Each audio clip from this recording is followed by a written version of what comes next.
పెట్టినాను. అందుకే ఈ కుండే మెంబర్స్ అందరినీ కోరుతున్నా, ఏదైతే స్థానిక సంస్థల ఎన్నికల్లో కూటమి తరపున అందరినీ కోరుతున్నా, సరైన అభ్యర్థుల్ని ఎంపిక చేయండి, సరైన నాయకత్వాన్ని ప్రోత్సహించండి, భావి తరాలకు అవసరమైన నాయకత్వాన్ని తయారు చేసే బాధ్యత మీది. అలాంటి బలమైన పునాదులేసి వెనుకబడిన వర్గాల నుంచి ఒక మంచి నాయకత్వానికి శ్రీకారం చుట్టే విధంగా ఈరోజు మనం తీసుకున్న 3 నిర్ణయాలు మళ్ళీ రిపీట్ చేస్తున్నా. గ్రామీణ స్థానిక సంస్థల్లో 34%, పట్టణ స్థానిక సంస్థల్లో 33.33% రిజర్వేషన్ని ఈ కేబినెట్ ఆమోదించింది. ఈ సభ కూడా ఆమోదించవలసిందిగా మిమ్మల్ని అందరినీ కోరుతున్నా. పూర్తి సహకారాన్ని వలసిందిగా ప్రతి ఒక్కరికి విజ్ఞప్తి చేస్తున్నా. ఇలాంటి హిస్టారికల్ సమయంలో అయినా అపోజిషన్ వస్తుందనుకున్నాను. ఇది ఒక హిస్టారికల్ సమావేశం అధ్యక్ష. మనందరి బాధ్యత. ప్రివిలేజ్ మాత్రం కావాలి, బాధ్యతలు మాత్రం నిర్వహించడానికి అవసరం లేదు. మొన్న నేను చూశాను అధ్యక్ష, ఇండిపెండెన్స్ డే ఫ్లాగ్ హాయిస్టింగ్, ఇది నవ్వులాట కాదు, సీరియస్ ఇష్యూ. చిన్నప్పటి నుంచి ఎందుకు ఆగస్టు 15 వస్తానే చిన్న పిల్లల దగ్గర నుంచి జాతీయ జెండా ఎగరేస్తాం. ఏంటి? దేనికోసరం? స్ఫూర్తి కోసరం. స్ఫూర్తి దేనికి? దేశభక్తి కోసరం. దేశభక్తి లేకపోతే అధ్యక్ష, స్వాతంత్రం కోసం మనం కోసం పోరాడిన నాయకుల యొక్క స్ఫూర్తి ఏం కావాలని అడుగుతున్నాం. మనం స్వాతంత్రాన్ని కోసం పోరాడలేదు, స్వాతంత్ర తర్వాత పుట్టాం, కానీ వాళ్ళ త్యాగాలు తెలియవు. కానీ చదువుకోనైనా సరే దేశభక్తిని పెంచుకోకపోతే ఏమనాలని చెప్పి మిమ్మల్ని అడుగుతున్నాం. రెండవది అధ్యక్ష, అలాగే రాబోయే రోజుల్లో ఎక్కడ కూడా అస్థిరత్వత లేకుండా స్థిరమైన పాలన ఇవ్వడానికి కార్పొరేషన్లో, మున్సిపాలిటీల్లో డైరెక్ట్ ఎలక్షన్స్కి శ్రీకారం చుడుతున్నాం. ఇది ఒక గేమ్ చేంజర్గా తయారవుతుంది. పట్టణ అభివృద్ధిలో ఇది ఒక కీలక మలుపు అని చెప్పి మీకు అందరికీ తెలియజేస్తున్నా. మూడోది, జిల్లాలు విభజన జరిగాయి. రాజ్యాన్ని అంటే అధికారాన్ని వికేంద్రీకరణ చేశాం. కానీ 13 జిల్లాల నుంచి పరిపాలిస్తున్నాం. అందుకే 13 జిల్లాల నుంచి రాబోయే ఎన్నికల తర్వాత 28 జిల్లా ప్రజా సంస్థలు, ప్రజా పరిషత్తుల్ని ఏర్పాటు చేస్తున్నామని చెప్పి కూడా మీకు తెలియజేస్తున్నా. ఈ ప్రభుత్వం పదవుల కోసం కాదు. డిప్యూటీ మేయర్లు 2, జిల్లా ప్రజా పరిషత్తులు 2, అంటే ఇంకొక పక్కన పంపకాలు. అలాంటి జరగకుండా గ్రామీణ ప్రాంతాల్ని, పట్టణ ప్రాంతాల్ని గాంధీజీ స్ఫూర్తితో అన్ని విధాల అభివృద్ధి చేస్తూనే ఎక్కడికక్కడ సమర్థవంతమైన నాయకత్వాన్ని తయారు చేయడానికి ఉపయోగిస్తాం. వెనుకబడిన ప్రజలకి ఇది ఒక మంచి అవకాశం, మంచి నాయకత్వం వస్తుంది. ఈరోజు ప్రతిరోజు కంటే కూడా ఈరోజు నాకు ఒక ప్రత్యేకమైన రోజు. 40 సంవత్సరాలుగా అనేక ఎన్నికలు చూశాను.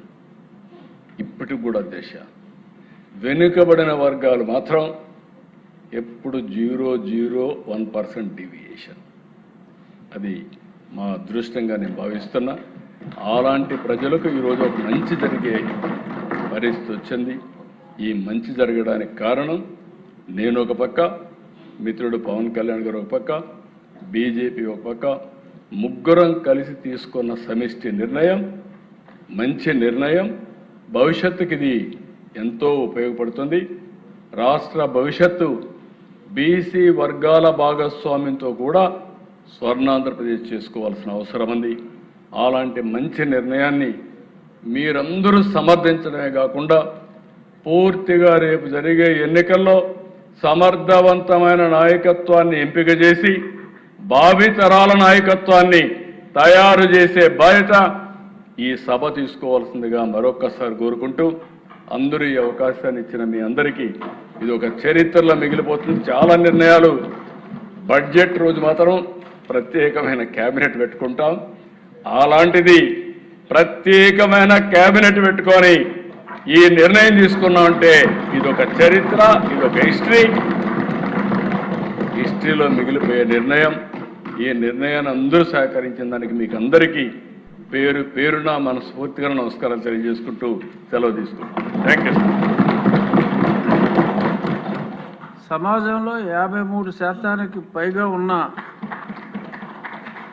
ఈసీ వర్గాలకి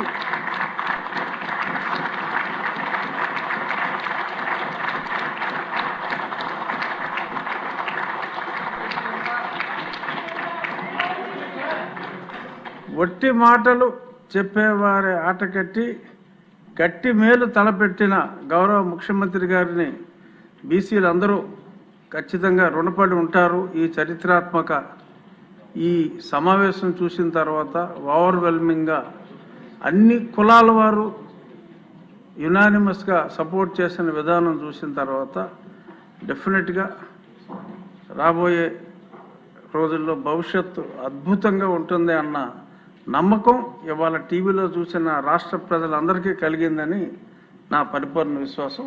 ధన్యవాదాలు. ఈనాటి సమావేశం ఇంతటితో ముగిసింది. తిరిగి బుధవారం రేపు ఉదయం 9 గంటలకు కలుద్దాం.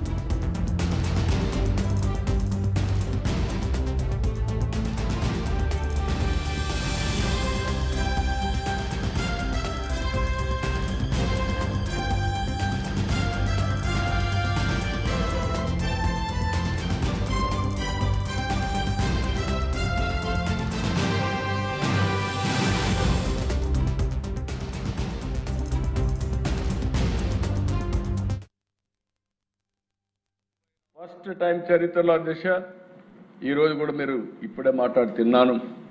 ఈరోజు కూడా కూటమి ప్రభుత్వం ఆమోదంతో అందరి నాయకత్వం కలిసి ఇద్దరిని ఎమ్మెల్సీలుగా చేస్తే సామాజిక న్యాయానికి పెద్దపీట వేస్తూ వర్ల రామయ్య ఒక ఎస్సీ కుటుంబాన్ని నుంచి మోస్ట్ బ్యాక్వర్డ్ క్లాసెస్ ఉన్నటువంటి వడ్డెర కులస్తురాలంటి రమాదేవికి పదవిచ్చావంటే ఇది తెలుగుదేశం పార్టీ ఎన్డీఏ సిద్ధాంతం. ఆ అమ్మాయి మామూలు వర్కర్ దిశ, ఒక క్లస్టర్ ఇన్ఛార్జ్, ఒక బ్యాక్వర్డ్ క్లాస్, వడ్డెర కులం. ఎమ్మెల్యేలో మేము సీటు లేకపోయాం. ఆ రోజు చెప్పాం, మొట్టమొదటిసారిగా వడ్డెర కులానికి చెందిన వ్యక్తికి ఎమ్మెల్సీ ఇస్తామని చెప్పి ఒక మహిళ, చదువుకున్న మహిళ, ఈరోజు ఆవిడ్ని ఎమ్మెల్సీగా తీసుకునే పరిస్థితికి వచ్చాం అధ్యక్ష. వడ్డెర్లకు ఫస్ట్ టైం చరిత్రలో అధ్యక్ష ఈరోజు కూడా మీరు ఇప్పుడే మాట్లాడుతున్నాను. ఈరోజు కూడా కూటమి ప్రభుత్వం ఆమోదంతో అందరి నాయకత్వం కలిసి ఇద్దరిని ఎమ్మెల్సీలుగా చేస్తే సామాజిక న్యాయానికి పెద్దపీట వేస్తూ వర్ల రామయ్య ఒక ఎస్సీ కుటుంబాన్ని నుంచి మోస్ట్ బ్యాక్వర్డ్ క్లాసెస్ ఉన్నటువంటి వడ్డెర కులస్తురాలంటి రమాదేవికి పదవిచ్చావంటే ఇది తెలుగుదేశం పార్టీ ఎన్డీ